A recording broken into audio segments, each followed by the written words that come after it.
Good morning and welcome to this morning's virtual breakfast. I'm Bob Battle and I will be your host. Today's guest specialist is Daniel Bublitz and he'll be talking about Cercospora leaf spot in sugar beet. Daniel, take it away. All right, well, thank you, Bob. Well, good morning, everyone. Thank you for tuning in this morning and happy first day of August. My name is Daniel Bublitz and I'm the sugar beet extension specialist here at Michigan State.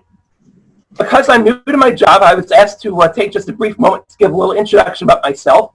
I grew up on a small farm near Fairgrove, Michigan, and so I've been working with sugar beets and field crops for pretty much my entire life. So I graduated with my bachelor's degree at Saginaw Valley State University in 2015, and just this past spring I graduated from Michigan State University with my master's in plant pathology. I've worked in the lab of Dr. Linda Hansen, specializing in Cercospora leaf spot of sugar beets. So Cercospora leaf spot is caused by the foliar pathogen Cercospora peticula. This is a fungal pathogen from the phylum Ascomycota. And today it's found most places where sugar beets are grown, but it has the greatest economic impact in regions that have warm, wet summers. The optimal temperature for the disease is 16 to 32 degrees Celsius, and really the wetter the better. So foggy mornings and rain really help to encourage the disease. So in Michigan, there are actually 5 different leaf spots that can occur on sugar beets, and so it's important for management to be able to tell them apart from one another. So a typical Cercospora lesion is circular, unless it's stopped by a leaf vein, and they're usually fairly small lesions, from 3 to 5 millimeters in diameter. And typically they have a tan or gray center with a darker red or brown border. And the two most important diagnostic characteristics of the disease are that they have small black pseudostomata in the center of the lesion. So you can see in this top picture those very nice little pseudostomata there. And then from these pseudostomata, they produce silver needle-like conidia that you can see in the bottom picture. And so it's possible for several of these lesions to form on a single leaf. And if there's enough of them, it can actually kill the sugar beet leaf. And that generally takes between 400 to 1,000 lesions. And it's possible over the course of an epidemic for an entire plant and even a whole field to become defoliated because of this disease. So now I want to take just a brief moment and talk about the life cycle of Cercospora peticula. Every year, the life cycle begins when it overwinters as pseudostomata in infected leaf debris. The sources for this infected leaf debris include old sugar beet leaves, as well as leaves from weedy hosts, such as lamb's quarter, species of pigweed, and species of mallow. So once these pseudostomata overwinter, the next step is for conidia to be produced in the spring from those pseudostomata. Once produced, these conidia are moved then to an infectable leaf, such as a sugar beet leaf, with some sort of an outside force, such as rain splashing, wind, or some other things. And generally, most conidia have a fairly limited range of motion, with most moving from within 100 meters of the source. So once a conidium lands on an infectable leaf, infection may occur. An infection generally occurs through a leaf opening, such as a stomata or a wound in the leaf. After infection, disease development will occur, and it begins asymptomatically at first, with the symptoms typically forming 10 to 15 days after infection. And so because of this, it's important to apply fungicides and such prior to the symptoms actually developing. And so in Michigan, the first Cercospora leaf spot symptoms are generally observed in the middle of June to early July. And this is a polycyclic disease, so it's possible for several cycles of it to occur throughout one growing season. And so that initial infection that you see, those very first lesions, they'll produce new conidia, which then reinfect the leaves, and then the cycle continues. And so it's possible, because of this, for this disease to cause a healthy sugar beet field, like I have on the screen now, to go from looking nice and green and healthy to looking like this by the end of the season, all burnt down and leaves destroyed by the disease. And so these infected leaves will then serve as the primary inoculum for the following growing season. So as you can imagine, this can have a rather significant impact on the yield of sugar beets. Under the worst case scenarios, a loss of up to 40% is possible. And this loss can be manifested in the form of a decrease in root size, a decrease in the sugar concentration of the roots, as well as an increase in impurities, which can hinder the extraction process, and an increase in storage losses. These losses are often due to both a loss of the photosynthetic area of the beet, as well as leaf regrowth that comes at the expense of the sugar stored prior to infection. So in order to manage this disease, there are several different cultural practices that growers can employ. These are several different management techniques that growers can employ. Among these are cultural practices, including things such as having a minimum of a 3-year crop rotation, avoiding planting next to old beet fields, practicing proper weed control in and around the field, both the year before and the year when beets are grown there, and doing beet plowing. Now, beet plowing is usually a tougher one to do because plowing beet ground is very difficult and it can increase erosion. So because of this, farmers generally shy away from that practice. Then the second group of management strategies is to employ host resistance. Now, in this host pathogen system, generally quantitative resistance is used. And this is rather difficult to breed for because it's governed by 4 to 5 major genes and several minor genes. And historically, resistance to Cercospora leaf spot has come at the cost of yield, as resistant varieties are generally lower yielding than the susceptible ones. But in recent years, several very good, high-yielding resistant varieties have been developed.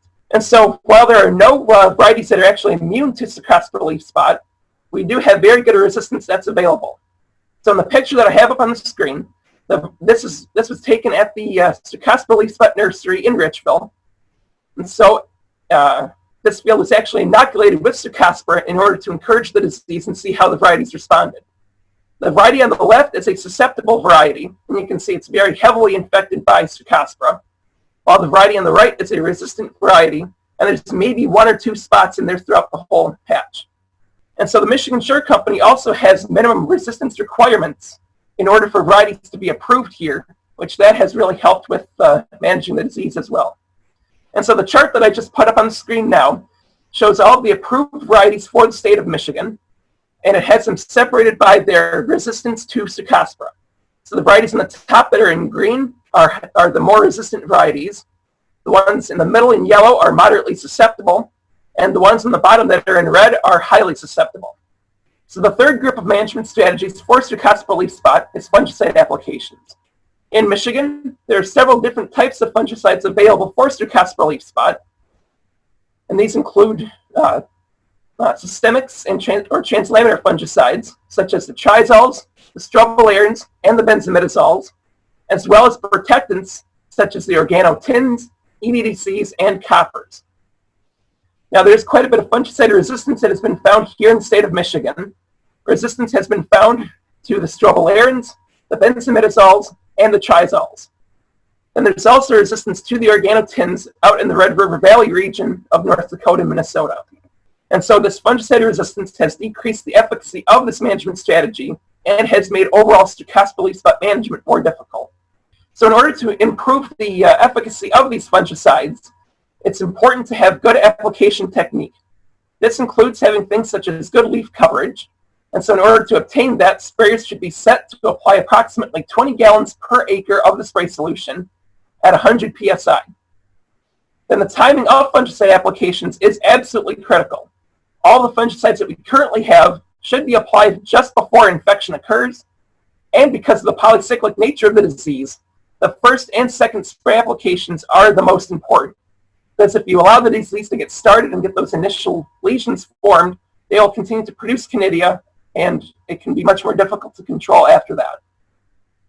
And also in the state of Michigan, we do have a prediction model, the beet casts model, which is used to improve fungicide application timings. And so Michigan Sugar has also found that the use of an appropriate adjuvant can help to increase the efficacy of fungicides. Some of the best ones that they found include Regard and Masterlock, although there are several others that can be used. And also, because of the resistance that we have to fungicides, it's important for growers to practice good resistance management. And this includes doing things such as tank mixing, systemic fungicides with either an EDDC or a copper, and to rotate chemistries, so you never apply a fungicide from the same class back to back, for the systemics that is. So the table I just put up on the screen shows one potential Cercospora leaf spot spray schedule. All of these fungicides are applied with an adjuvant, and the first application would come towards the middle or end of June, depending on the weather, and that would be just an EDDC. The next application would be the first week of July, when it would be a triazole tank mixed with an EDDC. Then 2 weeks after that, we would apply a tin, benzimidazole, and EBDC, all tank mixed together. And we would apply the tin and the benzimidazole together because there's actually some synergism that happens between those two fungicides. Then the next application would come in the first week of August. It would be a trizol plus an EBDC. Then 2 weeks after that would be another tin application with an EBDC. Then during the last week of August, the next application would be a strobilurine tank mixed with an EBDC. There's quite a bit of resistance to strobilurins in the Cercospora population in Michigan, but I would still include that fungicide in the spray program because it's one of the best chemistries against alternaria leaf spot. So not only would we get a little bit of Cercospora control from it, but it would also help us to manage alternaria. And the next application would come on September 8th. It would be a trizol plus a copper. And the final one that I have listed up on the screen would be September 18th. It would be just an EBDC. Then if the weather conditions continue to be favorable after that, the grower may decide to apply a copper, but that would be up to them. So now I wanted to take just a moment to talk about the current status of Cercospora leaf spot in Michigan. As of now, it's widespread in most fields, but it's generally not severe yet. So over the past couple weeks, every field that I visited, I have found Cercospora in that field, but so far it's not very severe. So the highest levels that I found have been in the Quantico to Reese area, which really isn't surprising because historically, that's been one of our hotter spots for Cercospora. Also, in the past month, we've had some very conducive weather conditions for the disease. In fact, according to the Akron Beatcast station, in the month of July, 14 of 31 days were assigned either a 3 or a 4. So for those of you who aren't familiar with the Beatcast model, it assigns the risk of a value for the risk of infection every day. And these values range from a 0 to 4, with a 0 being a low risk of infection and 4 being a very high risk of infection. So to have this many days that are a 3 or a 4 is somewhat surprising. And also, there were no days that were a 0. And so going forward, since there is that widespread infection out there currently, if we do get very conducive weather conditions, this disease could really take off. So it's concerning, but it's not reason to panic yet. So growers should continue with their spray program, and they should definitely be sure to stay on time or even a little bit early with their applications. And so with that, I would like to thank everyone who's helped to make my research possible. I would like to give a special thank you to my grower collaborators. And I would like to thank my funding sources, including Michigan Sugar and Project Green. And then I would also like to acknowledge all of the other organizations doing sugar beet research here in the state of Michigan and in the area. So with that, I'll take any questions that you have at this time. Thank you. Daniel, looks like we have a question. It's about soybean cyst nematode. 3 questions related to the use of Defender as a sugar beet cyst nematode cover crop trap. How do you let Defender grow? In other words, could they get into my drain tiles? I have heard reports of it getting into drain tiles, but if you have a nematode problem, I would still recommend using it because that's one of our best management strategies for that problem. And had the root tips break off in the tiles after the plants were winter killed that completely plugged his tiles? 2, since my neighbor to the west is currently growing sugar beets and my winter wheat field to the east was recently harvested, I'd like to plant a sugar beet cyst nematode cover trap crop, i.e. Defender. How wide of an area along our property line should I plant the Defender? In other words, how far would sugar beet cyst nematode from his field travel into my field?